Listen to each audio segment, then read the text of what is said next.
I'm Colin Marshall, host and producer of the podcast Notebook on Cities and Culture and author of the forthcoming book A Los Angeles Primer, Mastering the Stateless City. Ready? Yeah, boot it. Strange Days has a vision of the future, but it takes place in the past. Our past anyway, the final days of the year 1999. Of course, the film came out in 1995, so in a way it still counts as futuristic, if near-futuristic. It belongs to the short but rich tradition of cyberpunk, most neatly described as the intersection of high-tech and low-life, or in the words of cyberpunk pioneering novelist William Gibson, taking science fiction and cranking up the resolution. Protagonist Lenny Nero, a lowlife, deals in high-tech.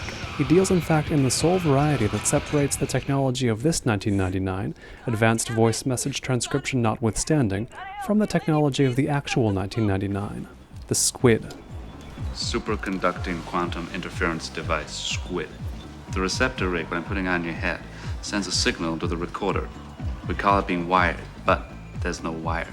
Tell me what you know. Just what I've read, that the technology was developed for the feds to replace the body wire, and now it's gone black market. That's right, so this conversation is not taking place, okay? You're damn right it's not. In the squid, in other words, we have the intersection of illegal technology, illegal viewing material, and illegal stimulant. And so Nero, this dishonorably discharged cop turned effectively drug dealer, and a drug dealer on the skids at that, neatly fits the profile of cyberpunk's archetypal gentleman loser.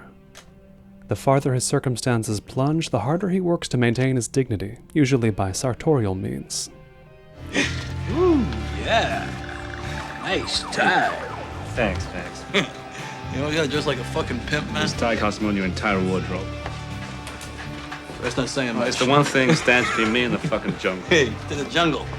Like any cyberpunk anti-hero worth his salt, he does what he needs to do, going in the window when he gets kicked out the door, sometimes literally, gliding through the margins of society in which he operates without breaking a sweat.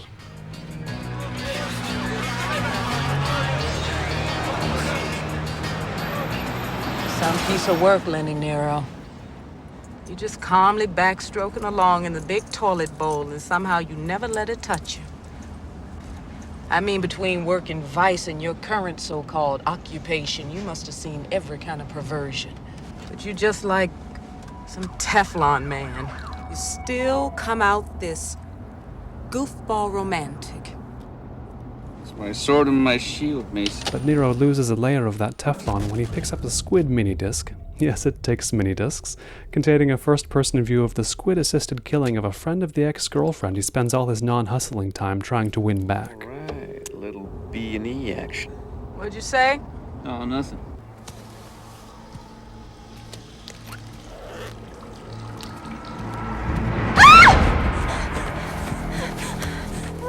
This scene, in the context of a 20-year-old Hollywood movie, at first seems surprisingly graphic, then turns more disturbing by showing you less than you think it does. The finest cyberpunk never pulls its punches, nor does it forget about subtlety entirely. Lenny. Lenny! Go to the Sunset Region right now. Nor does it settle for an unsuitable setting. I can think of few cities as cyberpunk-worthy as Los Angeles, then as now, at once so advanced and, in some way, still so third world. By this 1999, the city has somehow devolved into a kind of war zone, beset by protests, unexplained fires, and a fully militarized police force. It seems so heightened today, but remember that the film came out in the shadow of the 1992 riots, a time in which cinema, and much other media besides, reflexively cast Los Angeles as the battleground for the coming apocalyptic race war. Strange Days thus counts as not just a cyberpunk movie and not just as a new wave hard-boiled underbelly of Los Angeles detective movie, but as what we might call a social issues movie. I mean, what's the point? Nothing changes New Year's Day. The economy sucks. Gas is over $3 a gallon. 5th grade kids are shooting each other at recess. The whole thing sucks, right? What the hell are we celebrating? Much of what happens in it happens because of the murder of Jericho 1, a popular rapper. And on that point, the script does seem a bit prophetic of the later 1990s. Evidently, the blinding insight of his lyrics galvanized an entire people to the brink of social revolution. You love that red, white, and blue, but you hate the black, black, black. And you try to make me think I did this to myself when the drugs I smoked and the guns I told both came from your shelf.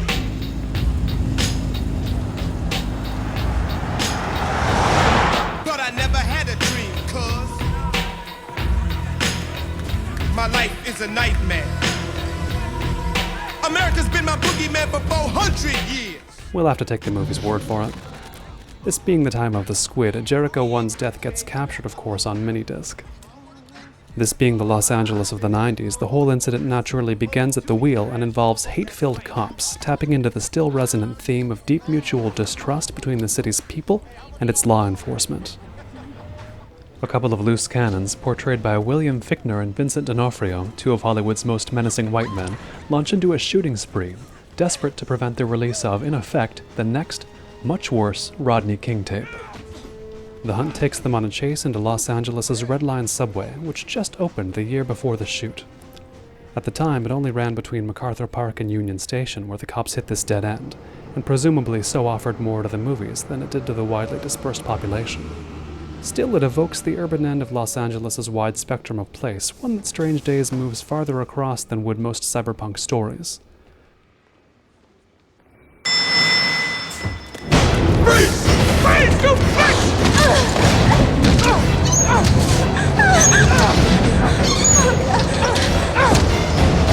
No fucking! Those tend to play out in the cores of cities, especially ones made alien by vast technological advancement and serious structural decay. This one, however, shows us much else, from Nero's happier times at Venice Beach You look so good. to an old-school New Year's house party down south.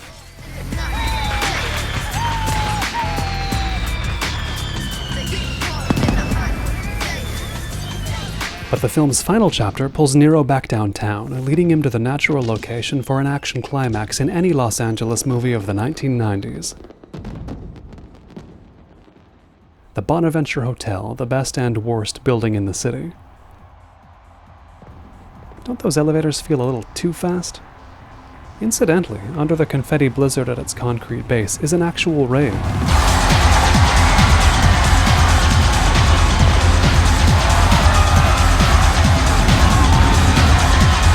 The production put it on at a cost of $750,000, bringing in Aphex Twin and D-Light as headliners, hosting no more than 5 ecstasy overdoses.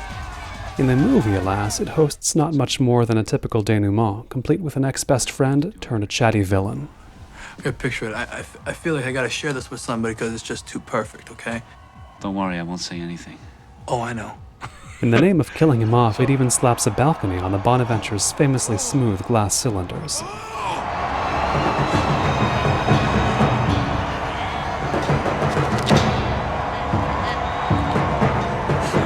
Come here. Come here, Lenny! I'm taking you with me, you motherfucker! Come here! Come here with me! Come here! Fuck! Come here!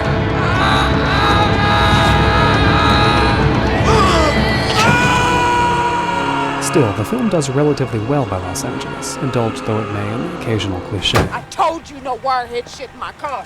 You're on foot. In L.A.? Are you crazy? It also does relatively well by cyberpunk, especially given all the myriad ways Hollywood tended to manhandle it back in the heyday of its marketability.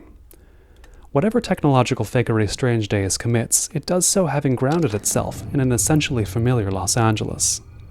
We may never have that full-blown race war, and despite our unprecedented surfeit of habit-forming distractions, we may never get much closer to squids of our own. But the recognizably arranged elements of the city provide a balancing contrast for all this license. In Strange Days, as in the most vivid cyberpunk experiences, as in the most vivid ideas of virtual reality experiences, as in the most vivid Los Angeles experiences, the unbelievable comes right up against the way too real.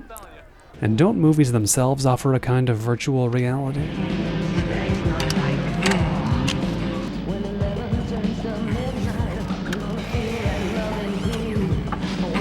Hey! What's up, Tate? What's up, my brother? So, those rascals still haven't grown back yet, huh? No. Any day now, though. I just know it. Hey, got something for you. It's a present, something I had custom made.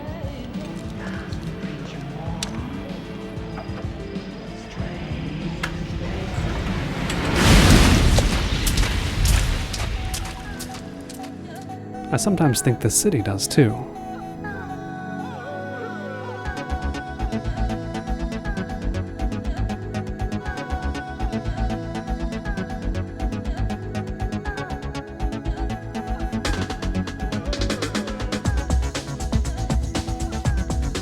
For more on Notebook on Cities and Culture, a Los Angeles primer, or the city and cinema, visit colinmarshall.org.